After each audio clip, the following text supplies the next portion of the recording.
प्रतिष्ठापना केलेलं आहे आणि त्यांचं 299 वर्षाचा प्रतिष्ठापना 399 प्रतिष्ठापना झालेला आहे आणि त्यांचं समाजामध्ये धर्मशाळा शिक्षण संस्था या गोरगरिबांच्या कल्याणकारी काम केलेल्याचं आठवण आपल्या समाजामध्ये राहावं आणि त्या हिताने सर्व आपल्या उदयमुखी अहिल्यादेवी जन्मोत्सव मंडळाकडून कार्यरत राहावं अशी मी विनंती करू आणि या कार्यक्रमाचं रूपरेषा पवन दिसे बाकीच्या सर्व त्यांच्या राजू बंडकर वगैरे सगळ्यांनी मिळून मित्रपरिवारांनी हे कार्यक्रम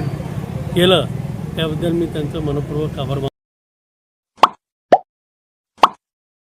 Like, subscribe, click on the bell.